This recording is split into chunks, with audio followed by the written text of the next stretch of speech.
Welcome, Greg. How are you, my friend? I say welcome like you're a guest on my show. Apologies. Yeah, hang on. Greg, let me start that again. This is a coup. Right. Greg, mate, I haven't seen you in forever. How are you? I'm good. Yeah, it's been for the listeners, it's probably only been 2 weeks, but for us, it feels like it's been longer because it probably has been longer. It feels like an eternity. Because you've been on the other side of the world. I've been at the Excel Centre, and that feels like the other side of the world. And yeah, we're back, but we've got loads to talk about on this show because almost too much. We should. We're to the listeners who are listening on the podcast. We're also doing this live to our Patreon listeners. So we've got a bunch of people in the audience. So we might get questions coming in as we go, but that's kind of what we want to do moving forward with the Firesides to make it a bit more dynamic. We're going to cover a few things on this episode that some that we've been asked to cover by the Patreon group, the WhatsApp group, which mainly is to do with video. But I also want to cover post-photography show, some interesting software that's come into our world. And also I wanted to start off by talking about, so this week I managed to salvage 3 bits of kit. Thanks to, I think it was, I'm trying to remember who put this link up, but I'm pretty sure it was Sun on the WhatsApp group, which was basically a link to Manfrotto spares. Yes. Which I'd never heard of. But it turns out that basically if your light stand breaks or your K-clamp breaks or whatever, you can get spare bits for it. And it's not the cheapest way of doing it because I had 3 things go. So I had a nut get threaded on a 1052 back. Don't snigger. 1052 back stand. I had the 1004 back stand. I know you love the part numbers of Manfrottos. That's why I really do. You're like I the really do. I'm of like, Manfrotto. oh, hang on. I think you mean it's a 6749 mental Rolodex. Just go. So the 104s, which are the larger ones. There was one sat around in our studio for ages. Sorry, you're right. The 1004s are the larger ones, but they're the 3 section. The 1005 BACs are the 2 section. Right. Yes. If anyone was wondering, I didn't realise how tall the 1004s go. Yeah, so there was just one sat around in the studio for ages that hadn't been claimed, and it was broken. So I was able to buy the spare, fastening nut for the legs off that Manfrotto. So immediately I'd got myself a stand, which is good. What else did I get? I got a new rubber insert for my K-clamp, which annoyingly I have to buy 5 of. So if anyone wants one, I've got 4 sitting around. And I also bought a new nut and tightener for the 1052. So bought 3 things back to life, which is quite satisfying because do you know not many companies sell spares. No, and shall I tell you, I actually know the guys at Manfrotto Spares really well. Nice. They're not that far from they're down at the place we've talked about before, Studio One. And so they've taken me through their warehouse to, I love kit, right? So when you walk into their warehouse, it is a Manfrotto spare part bonanza because literally from floor to ceiling are these tiny little bins full of every single part you could ever possibly imagine to fix a Manfrotto part. Honestly, it's amazing. Yeah. Chris said it's a tool station for photographers. It's bang on. Yeah. There's too many companies that basically don't allow you to fix stuff or just don't put in the way to fix stuff, which is annoying. Yeah. And it's I think, if the more we kind of concentrate on using kit that can be fixed. I know I've talked about this before, but Curtis Judd has just done a thing a couple of months ago trying to encourage audio making companies to install user replaceable batteries, which means that the kit doesn't get chucked away. And I'm like, that's brilliant. So, it's I think it's a really good thing to do. Also, kit's expensive. For the sake of spending 10 quid on a threaded, a screw or something like that, I would much rather pay that than drop £150 on a new stand. Of course, yeah, and that stand going to landfill. So, yeah. And speaking of which, I mean, in terms of camera, suppliers and whatever, the photography show, which you obviously couldn't make because you were in Texas eating the entire state's worth of barbecue. I was. But a group of us went from the Patreon group, which was really nice to catch up, catch up with some people and meet some of the new patrons and kind of put faces to names. We went for several non-alcoholic beers afterwards, mainly because we were all kind of getting to that slightly boring, sensible stage in our lives. I think there were a few alcoholic beers had, but basically, this is the thing about the XL Centre. There is not a decent pub within spitting distance, which is crazy because you think, like, surely, big expo show, everyone piles out, go to the pub, have a good natter, and then you can kind of like stumble back onto the DLR or whatever you're doing to get home. All the good pubs will have just been got rid of when this centre was built, right? They would have just flattened the area. Well, there's a pub right outside, but it's kind of slightly, conferencey centre vibes, and basically all the beers were off. That's part of the reason why we were non-alcoholic beers, because the only decent beer they had on was a Guinness, non-alcoholic Guinness. Yeah. Ugh, okay. No, non-alcoholic Guinness is pretty good. As out of the non-alcoholic beers, it's definitely one of the better ones. Really? Yeah. Okay. Yeah. I mean, it does lack something, but alcohol, yeah, primarily. That's how that works, mate. But yeah, so yeah, that was good.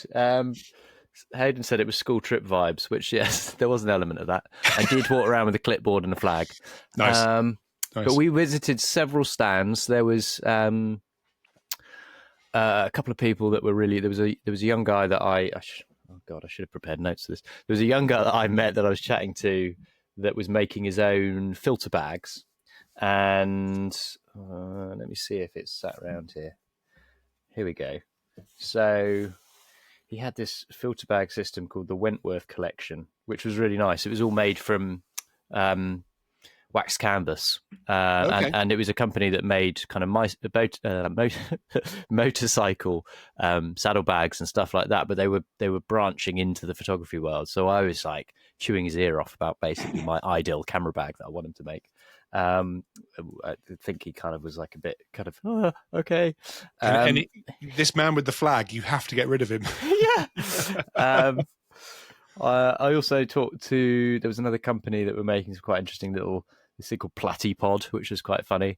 Which was like a little one that goes on the floor. Yeah, like a little non-tripod tripod. But that's been around for years. Yeah, it was just a guy from America who basically, I think, he's I think he's a doctor. He kind of designed it in his shed, basically. But he was there. There was loads of, obviously, the bigger brands, a few notable by their kind of absence.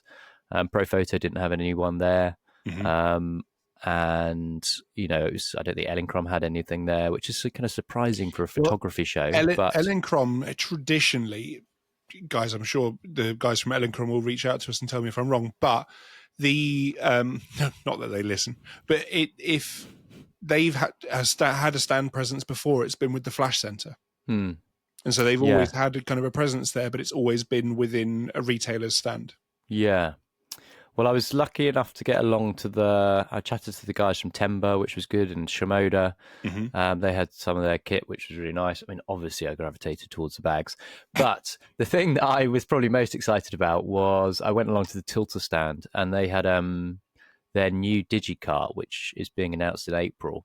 They had an example of that there, and that looked pretty cool because I'm a big fan of Tilter kit for camera cages and follow focus motors and matte boxes. They've done a lot in the video world, and there's been a lot of requests for them to bring out a DigiCart, and they have had one in the past, but I don't think it's been widely available. Whereas this one is going to be far more available. And at a pretty competitive price, by the sounds of it. Well, and this one has one of my favourite features that my cart doesn't have. So I have an innovative Voyager 36X Evo, or whatever the top of the line one was. This has masts. So on the corners of each like a sailing ship. Yes. So it'll just take off. No, so you could sail it to the job. A bit like a sand surfing kind of thing. I mean, how do you bill a client for that, though? It's not like how'd you an Uber. bill a client for cool? But on each corner, it looks like it can fit a telescopic mast. So it looks like it can fit a C-stand section on some of the corners. Definitely Which, can on one of them, yeah. Yeah, which I think is super cool. That's actually something that is a feature on the Apollo line with what would you put Innovative. in there? Oh, I'd have a monitor stand, or have the digiplate resting on a baby pin, or I could have a tripod head so you can have the camera mounted to it. So you kind of have somewhere nice to store it that's not on the deck, because I try and keep the deck completely clear on the cart. Although that said, it's currently set up as a standing desk in the studio. Yeah, which feels a bit excessive to have a 5,000. Where'd you put your keyboard? So because of the Innovatives, they're completely height adjustable.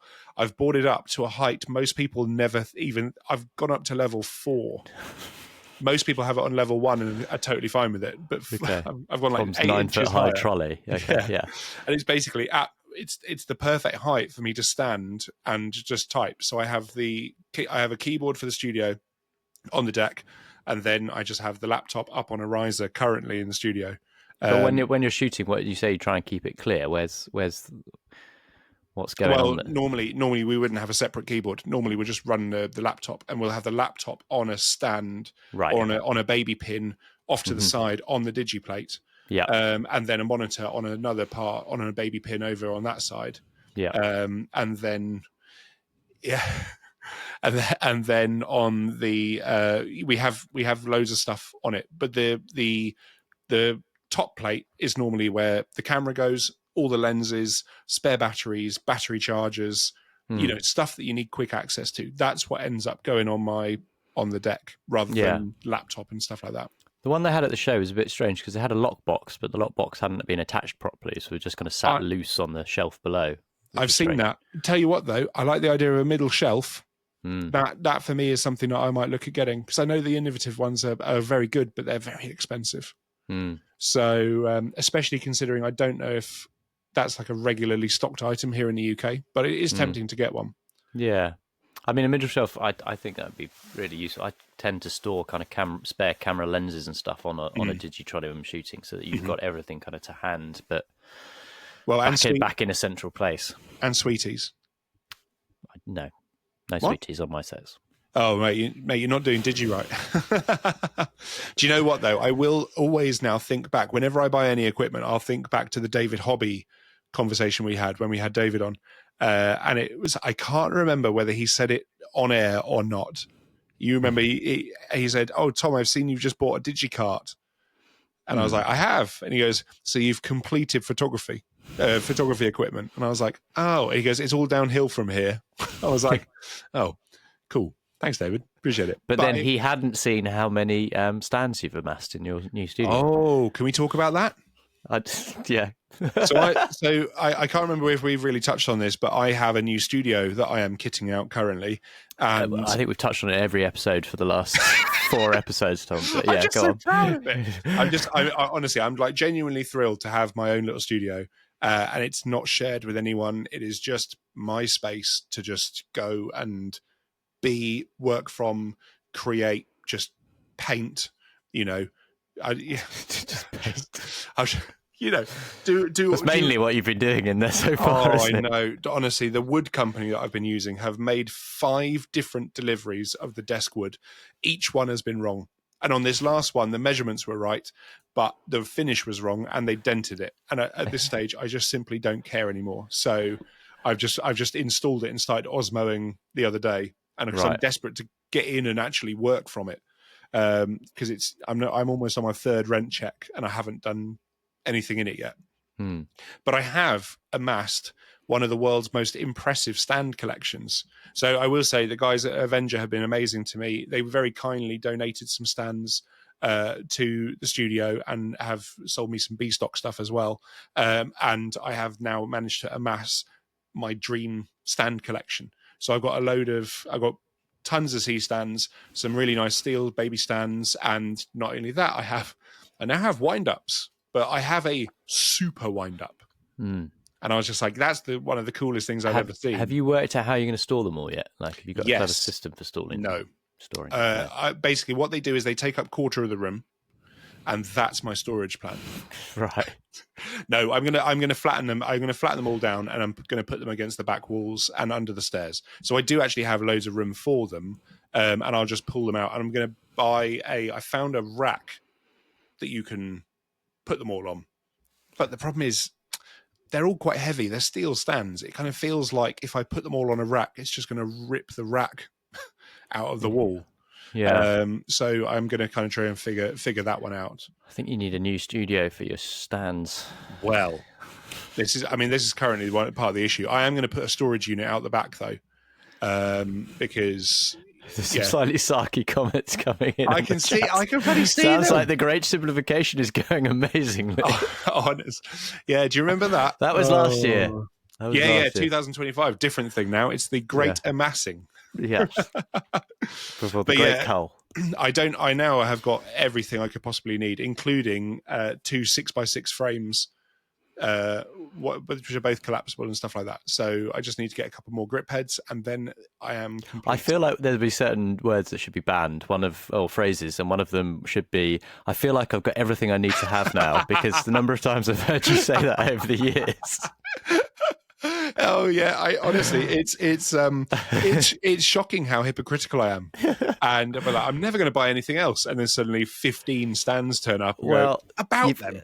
Yeah, I mean, I think the studio is definitely an enabler. Like you've suddenly got the space. It 100% is, 100%. But also, you know, I've wanted my own studio since I started shooting, and the thing is, I'm going to say they will all get used, because I know you'll be shooting in there and you will be using them all. So it's not. I'll suddenly go, this is 17th head that I want to put in on this setup. Why not? Even though I only own 8 heads. Before you turn around and realise that actually the daylight coming through the door is nicer. Oh, the daylight coming through the door. Yeah, so it's beautiful. I get sun all day, and it's a lovely bright space, to the point where I've had to put blackout curtains on the front door because it's so bright. Are you considering kind of putting up another smaller colorama space for daylight? Because it could be worth it. To be honest, yes. In fact, one of the things me and my painter did last week was we cut plasterboard to size and have glued it, because the walls came down and then just ended, and then it was just breeze block.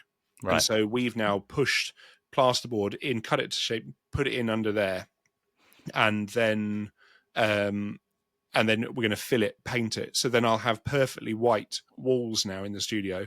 And then, yes, I'm going to find where the studs are and put in some of the Manfrotto make one. I think it's called the X-Pan. Is that right? Sounds like a camera. It's the rolling system for the color-armors. Right, yeah. So I'll put in maybe 1 or 2 of those systems to then, yes, because the daylight in there is actually surprisingly Why put in 1 when you can put in 2? Well, exactly. Exactly. So I've seen it. Do you know what? I don't know about this live audience thing, because there's some, someone's saying just put in 5. Yes, thank you, Hayden. But yeah, I am thrilled. So I have to say thank you to Avenger for their support. They've been very kind and good to me. And yeah, I also have got to give a shout out now. I've got nothing from these guys, but polyboardstands.co.uk, Lola at Polyboard Stands, there seemingly is nowhere really you can get just plain white polyboards anymore. When I went and looked in B&Q and Wix and stuff, they're all like black and white recycled flecked stuff, which is made by a company called Jabra. But Lola at Polyboard Stands delivered me 6 polyboards for, I think it was 140 quid delivered. Okay. Which actually is not that bad. And then you just get a couple of tins of matte black paint, and then just paint one side of them black and then edge them with gaff tape. And then it works really well. So yeah. The only thing, the polystyrene is so absorbent that it takes a lot of paint, doesn't it? It's better to almost like prime it and then paint it. Yeah, I've done 2 or 3 coats on most of them. I still think it could do with maybe 1 more coat. But I'm not going to lie, I am sick of painting. Yeah, I can't be bothered now. I just want to be in there taking photos. So we'll see. But Tuesday next week is meant to be my final day of kitting it out. So when this comes out, when you're listening to this for the first time on Tuesday, I'll be in my studio crying because something's gone wrong. or the electrician has, I don't know, turned up. Well, one thing I was going to mention as well that we also saw at the photo show, which was quite interesting, and we've been chatting about it a bit on the WhatsApp group, was there's a company called Peakto that make a piece of software. Can we call it Peak 2? Because Peak Toe makes it sound like he's just wearing a sandal. Peakto. You know. Peak 2. But listen, well, let's talk surely about that this. would be a double O. Peak 2. Peakto. Peakto. I don't know. Yes, but Peak Toe would have an E on the end. Anyway, maybe I'm enunciating the wrong part of the word. Peakto. It's peak with TO on the end. Yes. And it's made by a company called cyme.io. Yeah. And then Greg, take it away. So basically, we got showed through this piece of software, and effectively what it does is it will take your catalogs from various programs, so whether that be Lightroom, Capture, Sessions, anyone who's still using Aperture, Apple Photos, all sorts of other software I'd never even heard of, and create previews that can then be cleverly kind of searched using AI. And it will create those previews in a way that you can then basically copy your entire archive into a small system folder and be able to search it. And on top of that, it kind of syncs back to your catalog. So anything like rating, flagging, color tagging, all this kind of stuff then gets put back into your actual catalogs.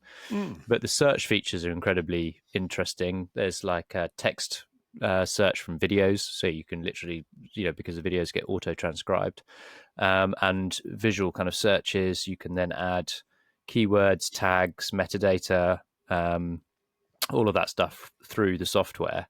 And there's even the ability to actually access your archive remotely. So if you were running, say you were running your main computer in the studio and you were away, you could as long as your computer was on and the hard drives are accessible, you could log in remotely and actually download a high res that would be sat on your drive at home.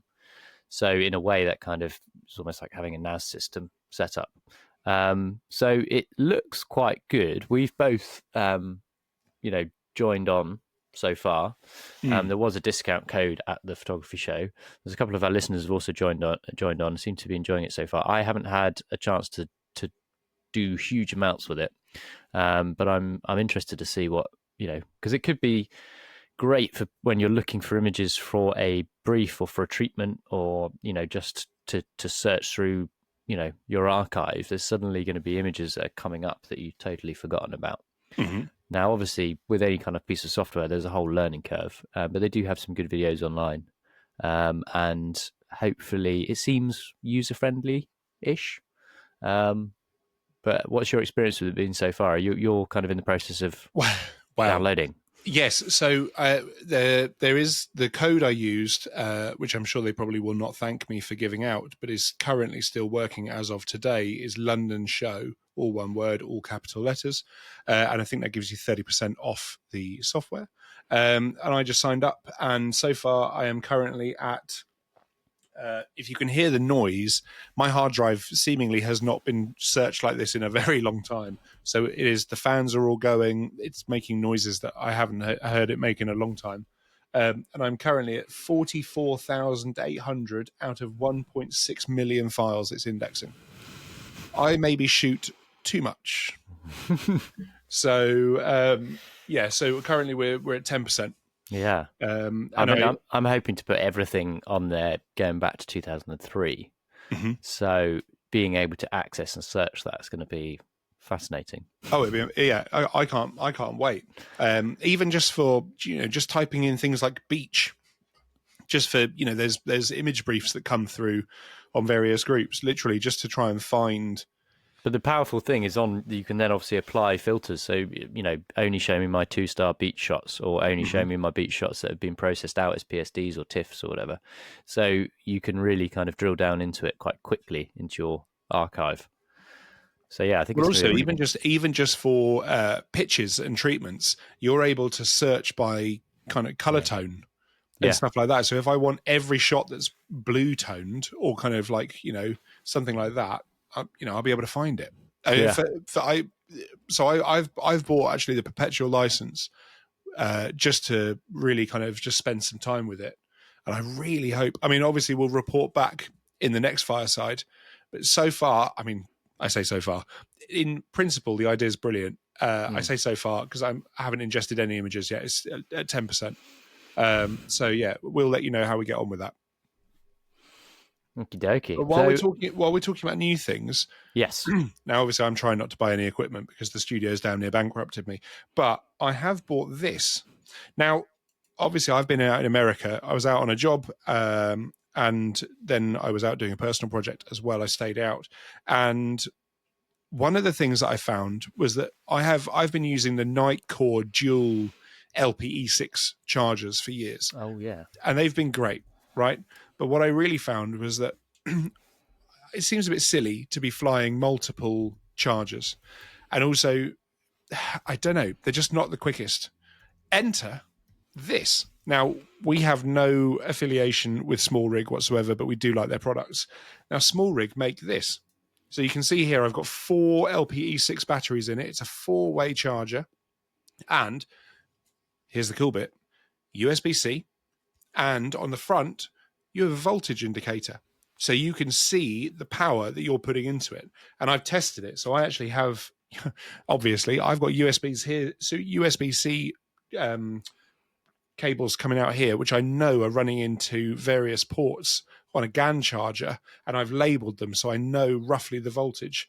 And so yeah, I was able to test that, and that really does work. So I on the 20 volt one was able to charge 4 of these.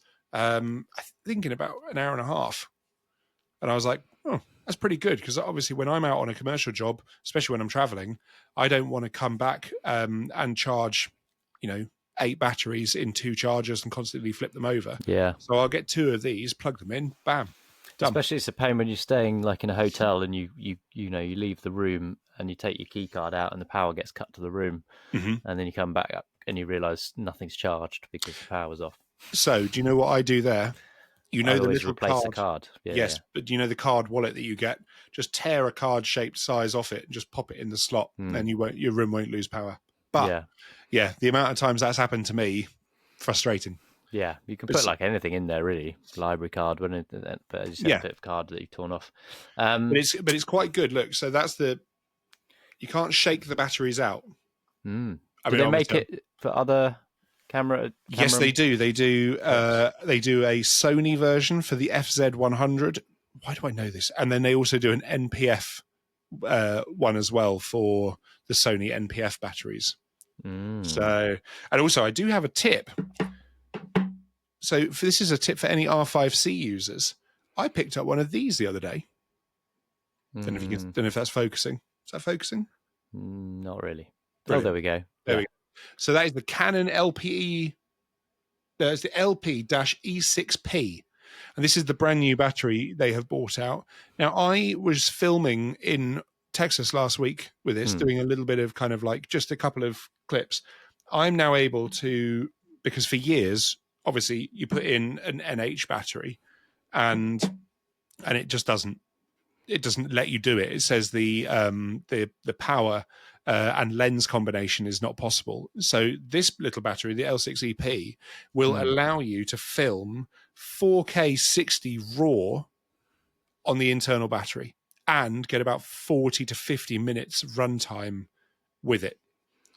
And I was like, actually, that now is a bit of a game changer, because that means I don't, on personal projects, for example, I now don't have to bring a V-Lock, and I don't have to rig it externally. I can literally just handhold it and shoot some really nice slow-mo clips.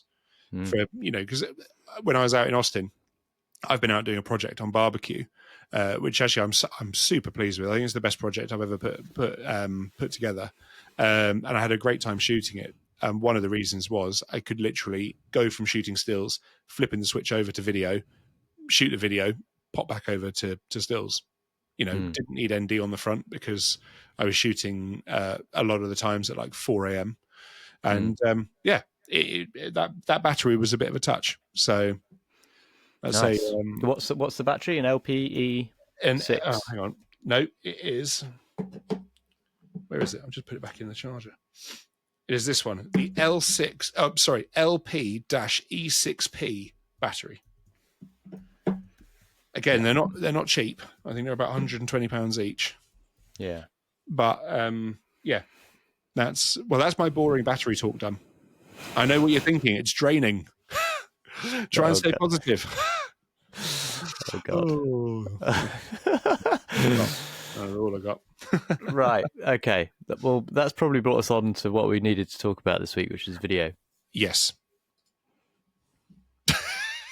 So we asked the podcast group about what they would like us to discuss in this fireside, and they have come to us talking about our journeys into video, our experience of shooting video, and also how we integrated that into our workflows, into our careers, and into the jobs, into the offerings that we offer clients. So I don't know if you want me to kick off or whether you want to kick off. Well, I mean, I've probably got less to say on this because I shoot less video than you. I think it's something that I'm probably, there's two camps on this. There's a lot of photographers that you meet are kind of resistant to it, but do it from time to time. And I'm probably in that camp. And then there's other photographers that kind of more fully embraced it and do almost like 50-50 video stills, which I think is more where you are at with it. Obviously, a lot of the video work you're shooting is not necessarily stuff that's you're then putting out into the world because it's maybe not, in line with your portfolio work. I think my approach is if I can get a team on board, I'd prefer to do it that way than kind of take it all on myself. I prefer being in a position where I can either focus fully on just being a DOP or focus more on directing and have a DOP on the camera. Yeah. And I prefer to also then do like a preliminary edit, but then put that out to an actual proper editor to tidy up, rather than do the whole process myself. And partly that's just time for me. It's the projects that come along, trying to work out if they're really worth the money that comes in for them versus the time that we spent on them. Now it's a bit of a chicken and egg situation because obviously the more that you do it, the more efficient you get, the quicker you become. But in my experience, I prefer to kind of outsource as much as possible so that I can focus more on my photography because that's where my real kind of interest lies. And that might change. And I have shot various bits of video over the years. It's just never kind of like pulled me as something that I'm really excited about and really want to do more of. I kind of take it on as and when I need to. Fair enough. I guess I'm probably not the opposite, but I started shooting video when the 5D Mark II came out. And I was on tour with a band and I showed them a bit of video and it was horrible. It was super shaky and I was shooting at like 1/400th and inside in a venue and there was banding all over everywhere and the rolling shutter was unbelievable. But the band were like, we love it. So I ended up shooting music videos and tour videos. Probably I started shooting the videos more than the stills at that stage. I was doing kind of press shots and magazine shots and editorial stuff in the day. And then at night, I'd be filming the behind the scenes, the shows, all that sort of thing. And while I was doing that, I had to edit quickly and get very quick at editing very quickly. And I'd have to turn them around often the same day, if not the day after, to then try and get the content up online. Now, that obviously was very uncomfortable and not really a very sustainable way to earn a living, but I did do it and it got me very good at editing and getting used to working with video files very quickly. So for me now, I do a lot of talking head stuff, which again, I very rarely, if ever, show. I do a lot of B2B things, again, the stuff that we don't really show.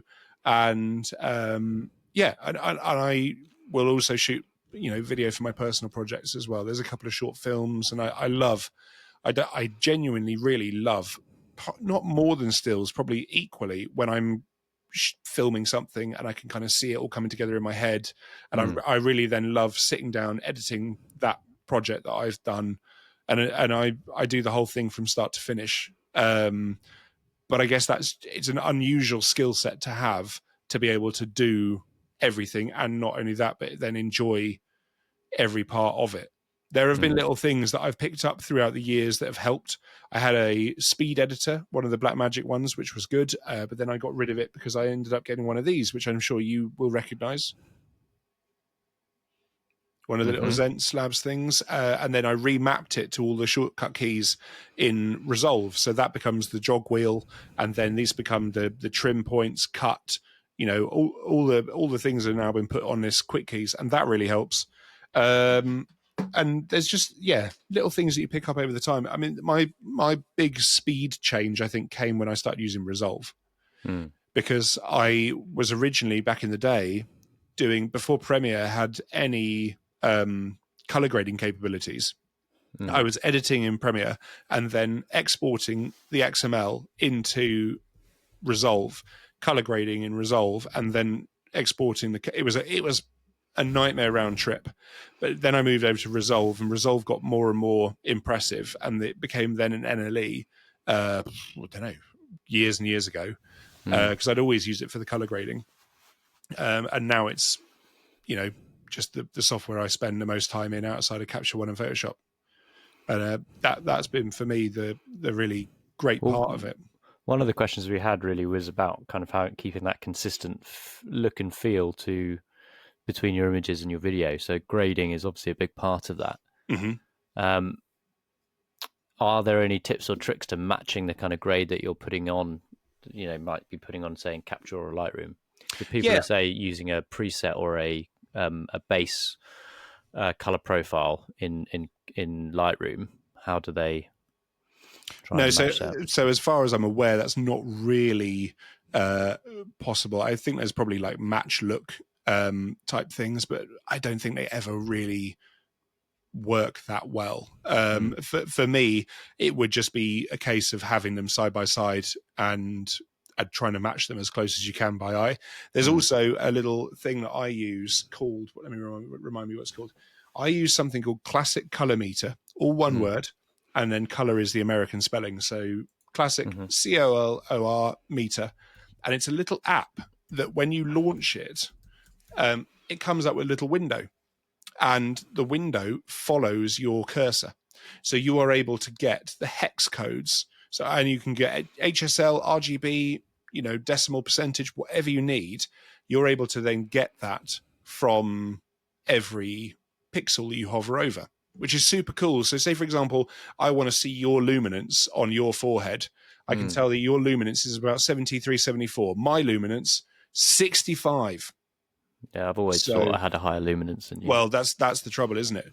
But I if I put the cursor there on 73 on the highlight here on my head, so it's an interesting one. So the reason I bring it up is that if you are trying to match things, scientifically speaking, you just try and match the numbers. Because the numbers, you can't argue with them. If your shadow detail here is 17 on luminance, well, you then need to try and get your shadow detail in that same spot or that kind of same area to roughly around 17. You're never going to be able to match them absolutely perfectly, but you can come pretty close. And the color reader tip with the Classic Color meter, that was a great thing when I found that out. And then there's also false color. False color is a great way of doing it. There's various apps, and James Hull built a false color for Capture One, which is quite complex. So I probably won't go into great detail on it, but it works really well. And then there's various other. I can't remember the name of the company, but there is a company that make false color for your monitors. For the life of me, I can't remember. I'll try and dig that out. But yeah, there's loads of ways about trying to match it. I get asked a lot about if you are color grading, and this is, industry would tell you, oh, you don't want to do that like that. But actually, let's be realistic. How many people tend to have loads of different monitors, on their desk? I know you've got your MacBook Pro and a BenQ. Is that right? And then obviously I've got my Mac Studio here, but with the XDR big mad display. But I don't have space for another display. I might at some point get a small HD 17 because we were using one on a shoot in Texas, and I really liked the look of it, and it was great for like on-set viewing and things like that. Actually, that would be a cool thing to have in the office for color grading and then on-set review. But the trouble is, most of us, and let's be honest about it, most of us want to try and color grade on the same monitor we're working on, rather than get a clean feed out with via an adapter and things like that. So, and I get asked how to do it all the time. I set my color space on the project to Rec 709A. It's also got, let me get this right, because this is not the sort of thing I want to get wrong for people. Let me just launch Resolve now and I'll tell you where it is. There is a option in the settings that you do need to turn on if you're going to do this method, and also test it before you start grading on anything and things like that. But ever since I started exporting like this, my exports have matched what I have been grading to within Resolve, and I've been really pleased with the exports. So the setting is, you go into your preferences, DaVinci Resolve top level, and then you go over to General, please. So you go on system. So at the top of the Resolve options window, you've got preferences. You have system and user. So we're in system, and then on the left hand side, you go down to general, and then I say use Mac display color profiles for viewers. You turn that on if you're going to kind of grade internally, and then you come down into the other set of preferences. So the project preferences down in the very bottom right. Click project settings, go all the way down to color management, and so I set the timeline color space to Rec 709A, and then the output color space to same as timeline. And ever since I did that, whatever changes I make are reflected in the export files, because I know there's a lot of people that will be trying to grade on their MacBook Pro or something like that, or their single monitor solution, and they are then unable to match the grade to the export, and something happens. There's so many different things in video, so many different codecs and color profiles and stuff like that, that I have just found that is the simplest way of doing it.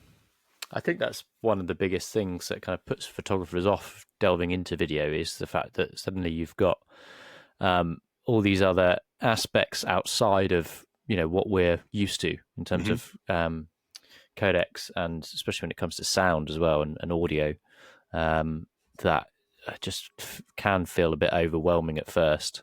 There's we've not looked at it, but somebody did share a link to a video from F-Stoppers, which was about kind of transitioning from stills to photography, which the trailer, I think it's a paid for, by the sounds of it, probably a paid for series of videos that kind of walk you through it. But those kind of things are quite useful just to get a sense. And there's also a really good, somebody mentioned Mark Bone for his YouTube videos on this. And also I do have to quickly shout out to Darren Mostyn. Yes, Darren Mostyn, I would say, is probably the best set of DaVinci Resolve tutorials ever. Yeah.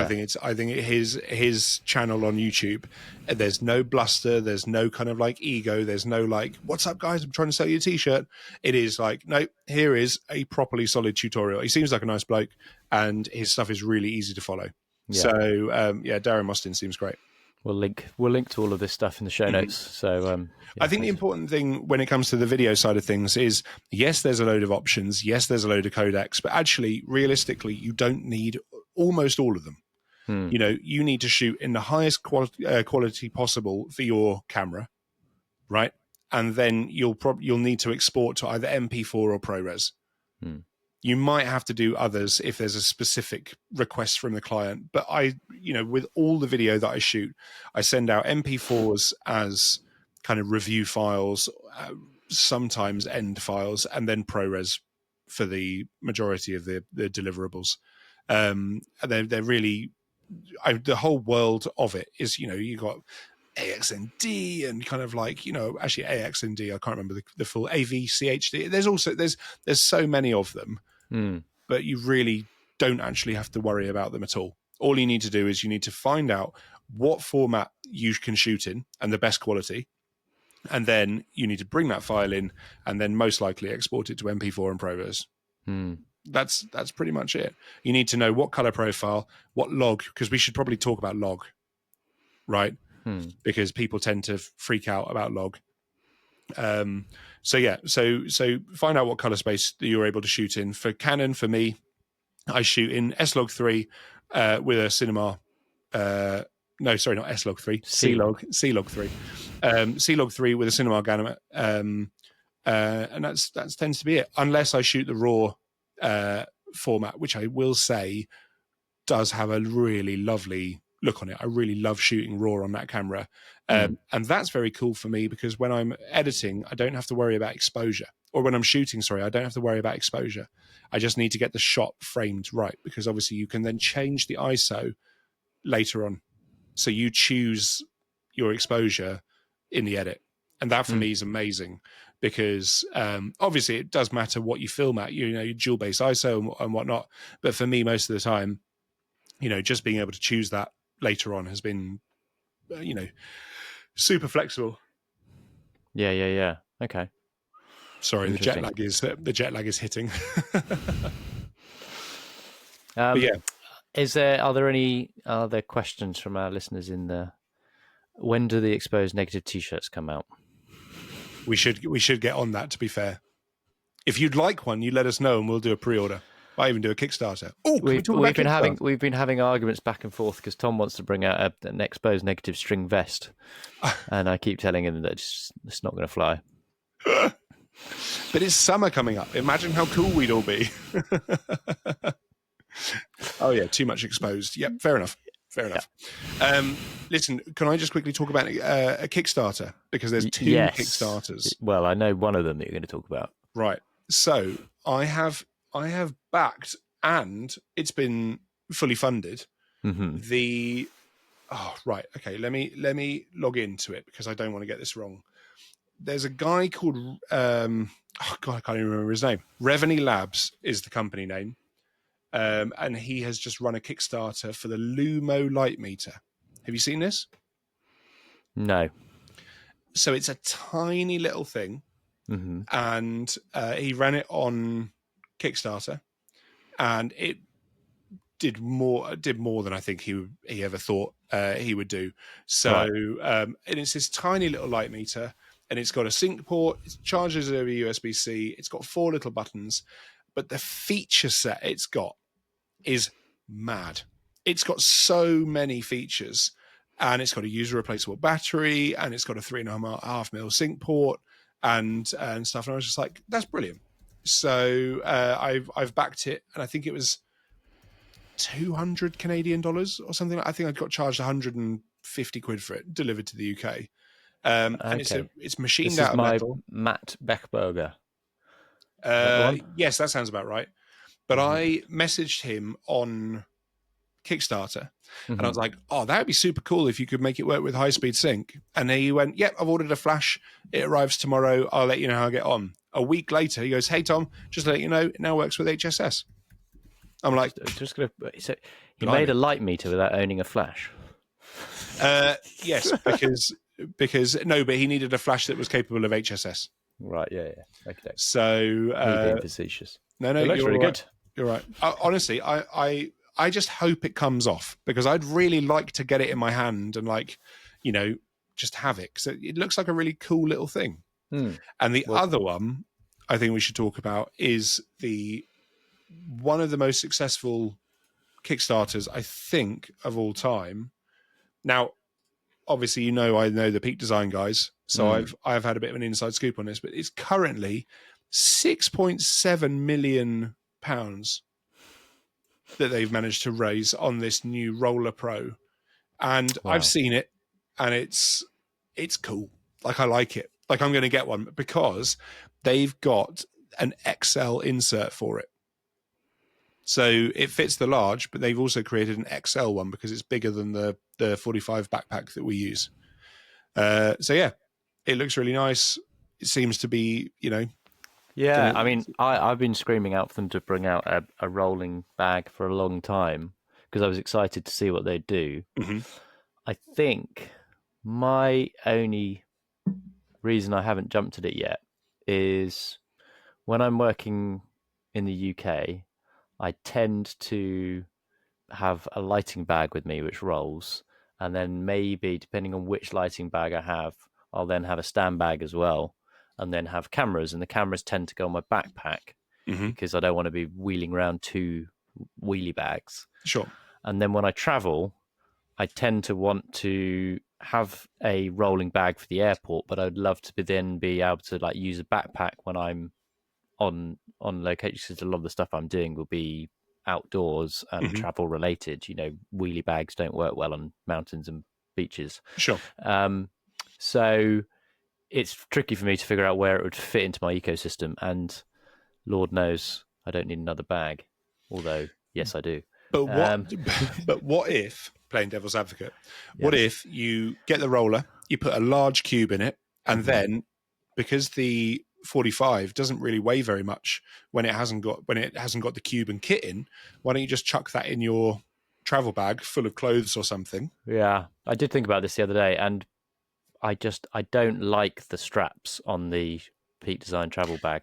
Well, so I was actually staying with one of the guys from Peak Design out in Texas, and I saw quite a few of the bags, and I saw the new 45-liter outdoor bag. Have you seen this? No, is that the one they released not too long ago? Correct. Yeah. Yeah. It has much. It's got much more padding and like a dense gel on the straps, so they're not like the straps on the regular 45. They are, and also they're adjustable, so you can change the height of you can change the position of the strap on the bag. Yeah, the outdoor backpack 45 litre. I must admit, I haven't seen one in the flesh, so I will try and reserve judgment. I didn't love the look of it, but I also realised it had some wicked features, and it looked Mm. very like lightweight, and It all weighs their stuff's so well made. But it weighs very little. So for me, I think I'm going to get one to swap over. the straps do look much better. The straps are really good. And I said to them, I was just like, look, I'll get the one in black, and I'll run it for a bit and see how I get on with it. To be Because fair, it looks a lot like the Shimoda that I have, which I do get on with, and is a great, comfortable backpack for taking out and about, and is designed by people who backcountry ski and stuff. So it's really, yeah, really robust. This looks like it's got some similar features, like the backpack straps themselves have got kind of slots for phones, which is something the Shimoda brought in. yeah, But it does look like it's very well made. Got the same roll top, so I could be tempted. It'd be the type of thing where, rather than having a Peak Design travel bag, which I tend to use in and around London because it's got lots of carry holds, like on the side and stuff, and on the back, I like the fact that you've got the one on the back so you can lift the whole thing up yeah. if it's lying face down.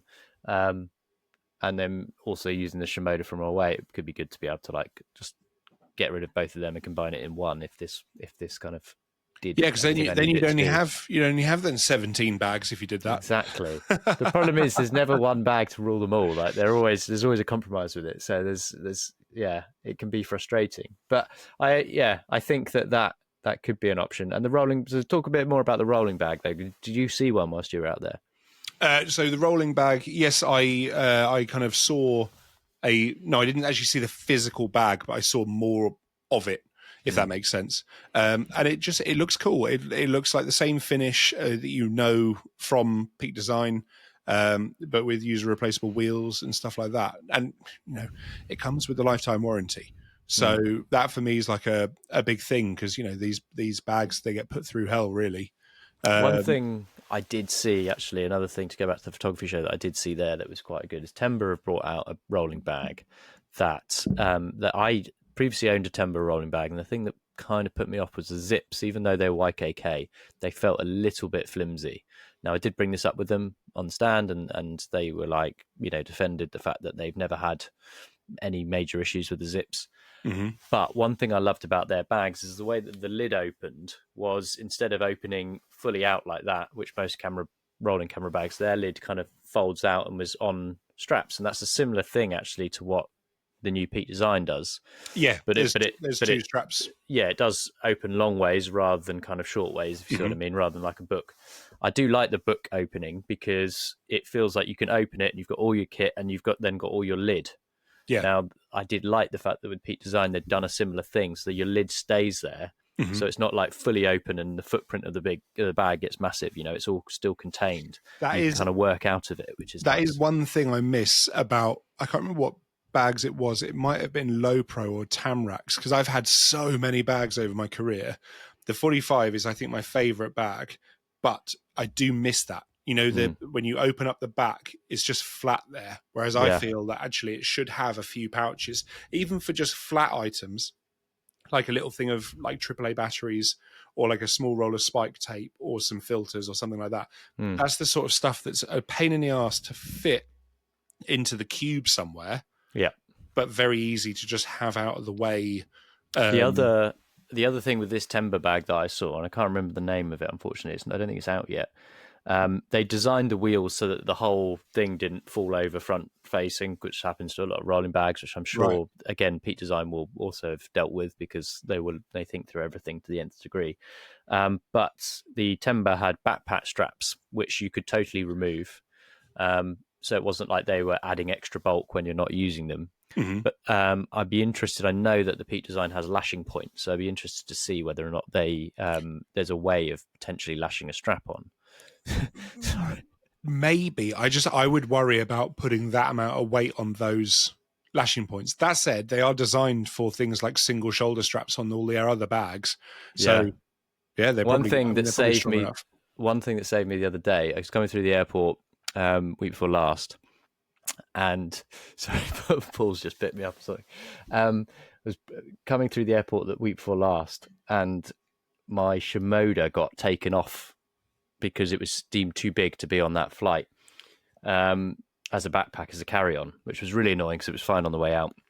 Different airline, but coming back, this airline was like, no, So I had to take out my camera cube inside, but because I'd used the Peak Design camera cube inside the Shimoda bag, I was able to take my anchor points off my camera, take one of my big wide camera straps and lash it onto the camera cube so that I could use my camera cube as an over shoulder bag.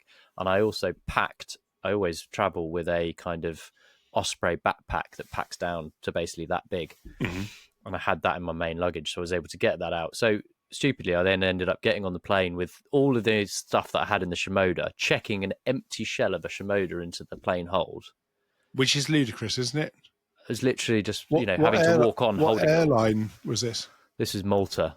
Right. So it was like a local air carrier. Friends of mine flew to...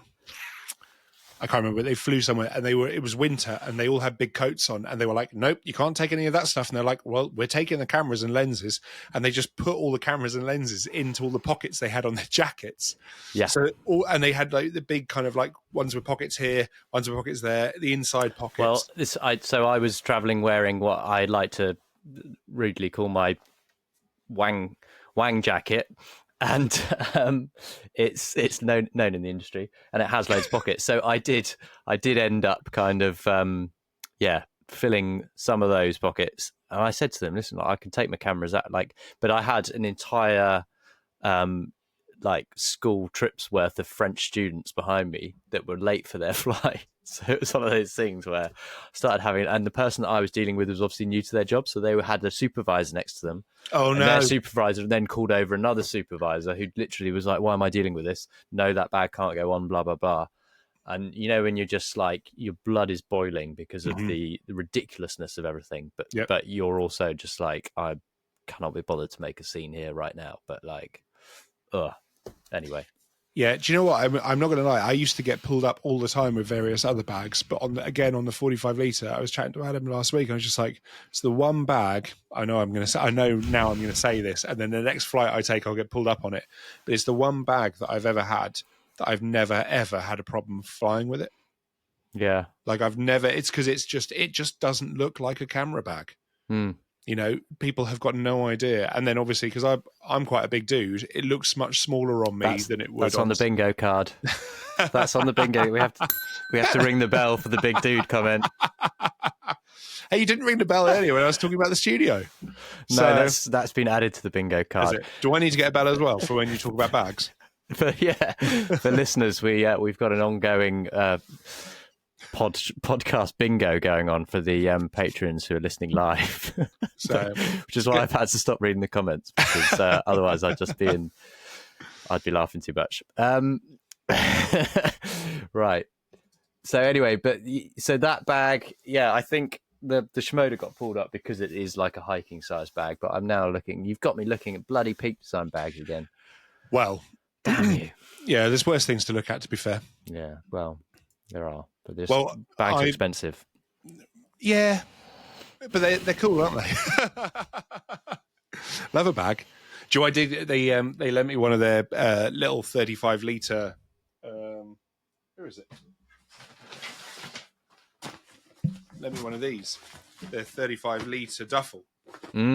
Which actually it's kind of I mean, I know I make it look massive, but actually it's kind of tiny because you can fold it in and make it small. So that came on when I was flying premium economy with BA. So I had my big camera bag as my main bag, and then I had that little 35-litre as my second hand bag. Nobody batted an eyelid. Yeah. And so it's super helpful just to fly all the cameras, the laptops, and everything in the main bag, and then just chuck books, sweets. I bought some toys back for the kids, just lobbed it all in that, and it was totally fine. Went straight under the seat. No one kind of batted an eyelid. So yeah, it was good. So, and it's made of that ripstop material that is it X-Pack? But it's nice. Like it a lot. Now I need to try and figure out how to get it back to them. So, sorry guys. But yeah. So listen, that's the hour mark. So I think we should probably wrap it up. Have you got anything else you'd like to chat about? Nah. I'm done. There. We've covered bags. That's me. Well, I'm going to head down to the studio and paint my desks again. Stuff. Which is just thrilling. I had no idea how many top coats of Osmo you had to do. But yeah, it turns out quite a few. And then, next time we chat, I'll be in. Yes. We're also going to have a guest on the next show, so listen out for that.